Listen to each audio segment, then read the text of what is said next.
What is up, everybody? I'm MoySauce from TheCivShow, and today we'll be going over a hot topic that's been going on in our Discord: the first 50 turns in Civilization. How important is it? How can you set up your civilization in a way where you have the best possible chance to victory? And I'm going to show you exactly how to do that, or at least how I set up my civilization to victory.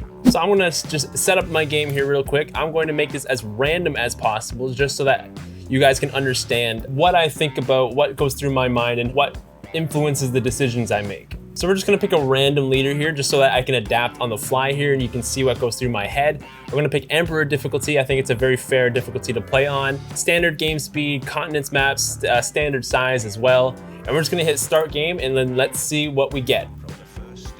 Oh, I got Canada Day. I got Canada Day. Wow. So immediately when I start the game, you have a settler and you have your warriors. You can either settle your settler right away, but you want to know what's around you immediately. So right now I see an opportunity at 2 camps here with 2 deers. I see an opportunity with 2 pastures as well, and also a luxury resource and a copper. This is actually an incredible starting position to start. I have some mountains for some campuses too. The first thing I want to do, however, is I want to move my warrior so that I have a little bit more information on my territory. Maybe there's a little bit of a better place to settle than right here in particular. So when I look here, there are suggested places to settle, and some are better than others. And let me show you why. When you settle a city, you automatically start with 2 food and 1 production.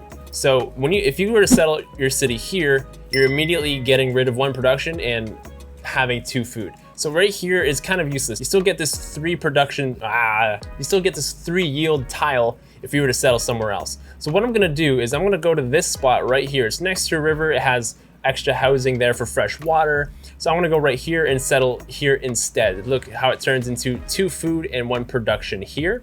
And I still have access to all of these great things that Canada wants. So now we go into kind of the first production. So usually on games like these, I want to go for a scout first. The scout is very, very important to have as your first unit because you want to know what's around your land. You want to know if there's barbarians, you want to know if there's other players, you want to know if there's city-states, and you also just want to know where you want to settle your second city. So having a scout early on is very, very important. For the first technology, it doesn't really matter. I usually never go sailing or astrology first. So normally I get pottery. That's normally what I get first.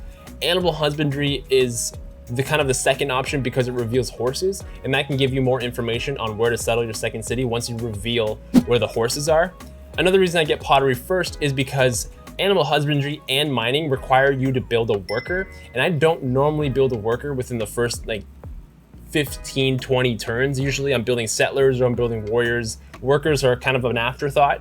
So I never usually go one of those 2 first. The first thing I'll do is pottery. So I'm scouting around with my warrior. I don't want to go too far with my warrior because if there's a chance that a barbarian encampment might be nearby. So what I want to do is I want to stay within a few tiles of my city just in case an encampment spawns, maybe on this coastline here, or maybe it's on this right side of the map here, and I don't want to be too far away from my city. So what I'll do is I'll scout a little bit with my warrior before my scout is up and running, and then I'll bring him back home to protect future settlers or protect my land from barbarians. So my scout is done now. I'm gonna send him this way since I don't know what's on this side of my map currently. There's a lot of hills here, which is really awesome. So there's a lot of mines that I can take advantage of as Canada. So this is a very good spot to be. The second thing I wanna build, I kind of have a variable at this point. Sometimes I'll build a settler, however, I can't since I don't have 2 population yet. Sometimes I'll build a warrior if I found a barbarian encampment and I feel threatened. So in this particular case, I think I'm gonna go for a monument. I think monuments are really underrated. Having +1 culture doesn't sound like a lot, but when it's the only thing that can produce culture in the early game, it does add up tremendously. Kamasi, oh, interesting. So what am I looking for here again? I'm looking for city-states like Kamasi here. They're my friend. I'm looking for other civilizations. Here's another city-state, Anti-Navarro. This is a good one to have, actually. Your civilization gains +2% culture for each great person it has earned. So I have 2 culture city-states around my land here. So maybe a culture victory is the way to go for this game. Ooh, and Kabul. See, With just a little bit of scouting, I now have 3 city-states. Finding 3 city-states gives you this political philosophy inspiration here. Meet 3 city-states. I usually rush this. This is the first thing I want to get in this civic tree because having these governments is absolutely huge for your civilization. Hi, Editor Moy here, and let me tell you a little bit about governments. Governments allow you to set policies for your civilization like military, economic, and diplomatic. And then we get a little bit of the wild side with the wild card policy. These policies can include increasing the production towards military units in your civilization, having bonus gold for each trade route, and earning bonus influence points to make city-states your friend. Go out there and set your government.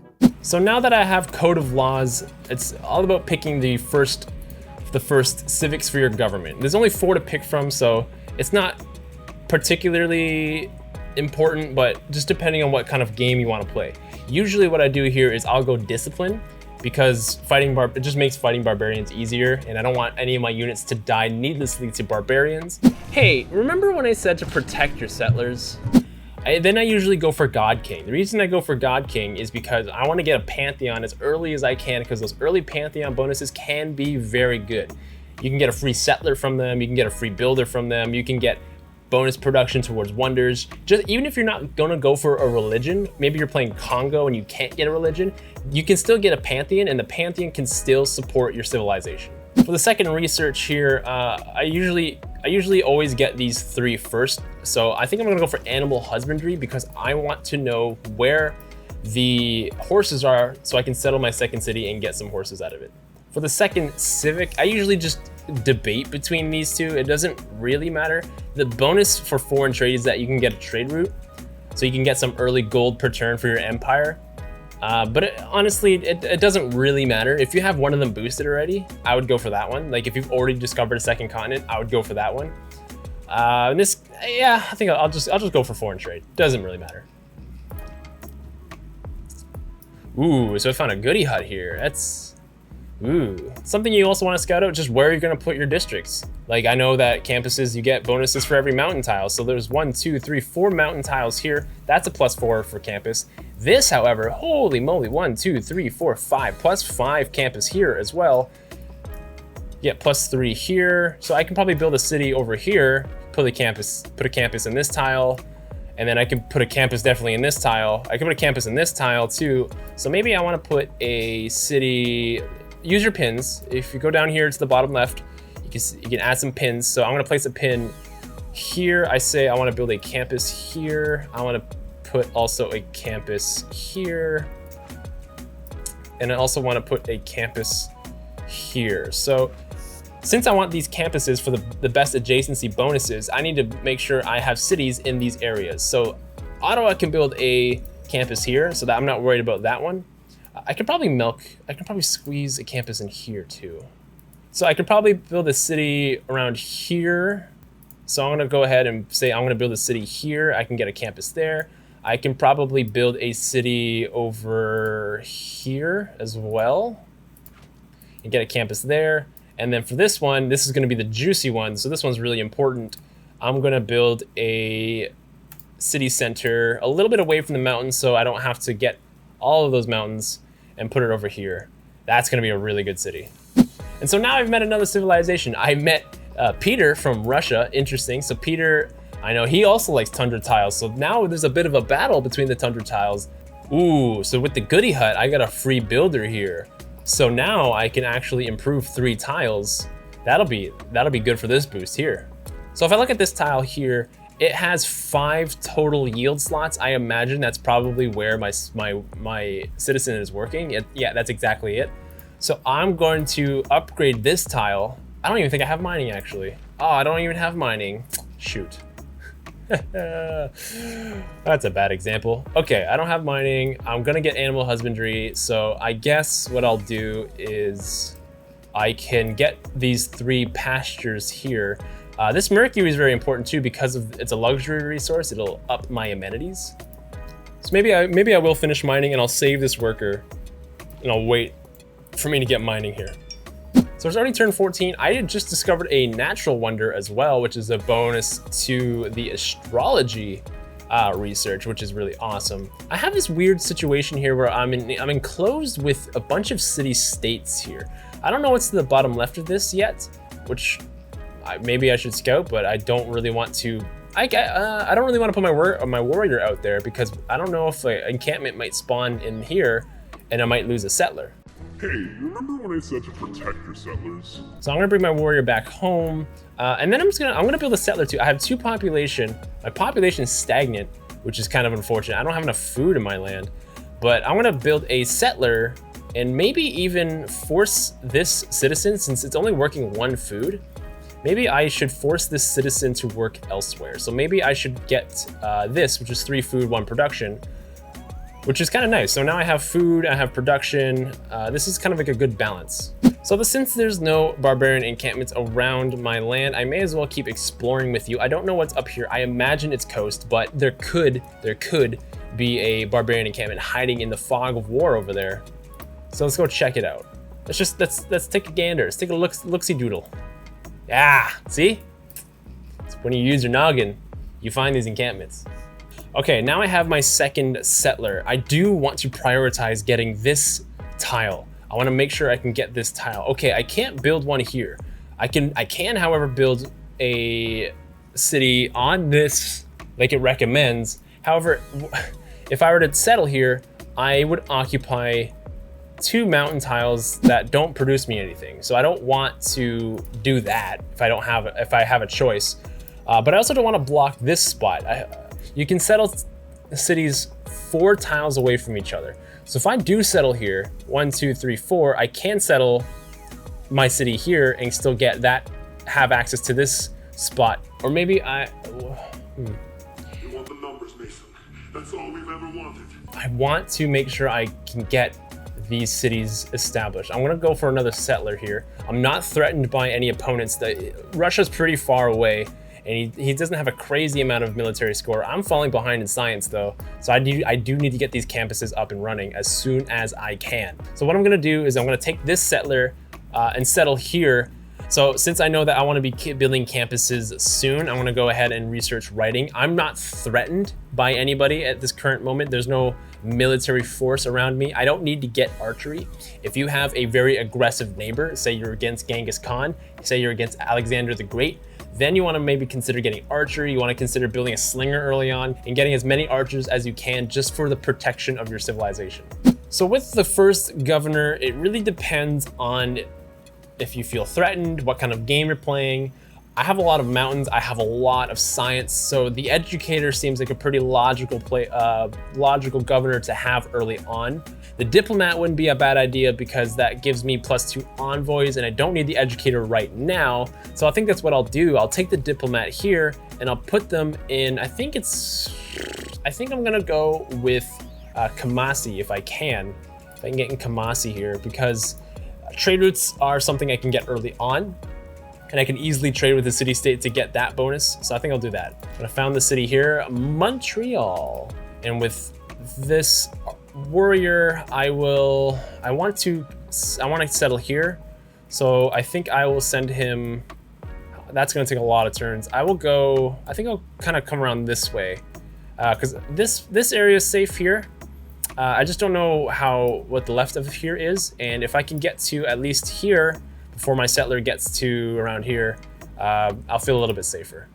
So now I have writing, so I'm gonna change the production here to a campus. See, look at this glorious +5 campus there. I'll also build a campus here, I think. I'm gonna build a campus here on the +4, and that immediately improves when those both finish my science by 9.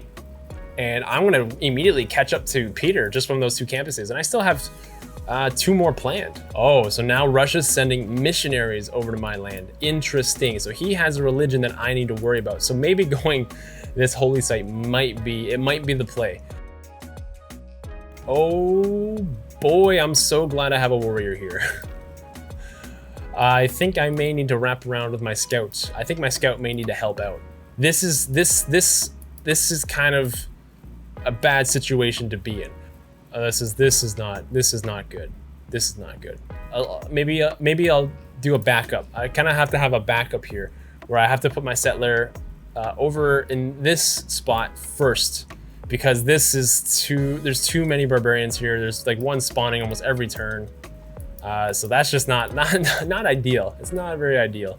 But I definitely do want to get archers at this point, because there's a lot of barbarians now. This is the safe play, just to settle here and just worry about this later. No one's really threatening the colonization of that land. Netherlands is really far away. Russia's definitely really far away. So I think this will be secured later on for myself. There's a lot of city-states by me though, which is really good for Canada. They want to have more friends. And I've done a lot of scouting with this scout already. I know a lot about my own land. It's turn 49, so it's only one more turn until the 50 turn mark. And I think I'm looking pretty good. I'm looking all right. I at least, yeah, like I said, I at least know a lot about my land. I know where I can settle. I know where I feel threatened. This feels nice. This feels like a good start to a game, honestly. But at least my science is up, my culture's okay, and it's turn 51. So this is, I think, where we're gonna end it. I think we're looking okay. I definitely think expand past the city-states if I want to look to win the game in the future. But at least my science and my military, my future military, look to be in a good state, or at least the best possible state that I can be in, especially as Canada. So I hope you enjoyed it. I hope that you learned a little bit from the first 50 turns. I'll try to do this again, maybe with a different civilization, one with a early game impact, maybe as the Aztecs, because they play a lot differently than you would with Canada. With Canada, you're very passive. You want to just build your economy and your civilization really early. With the Aztecs, you want to build a military and you want to go to war and be aggressive really early on. So it's very different play styles. Given that I was Canada, this is where I decided to go in the direction of my civilization. Hope you enjoyed it. Please like the video and subscribe for more future content on civilization. We'll see you in the next video.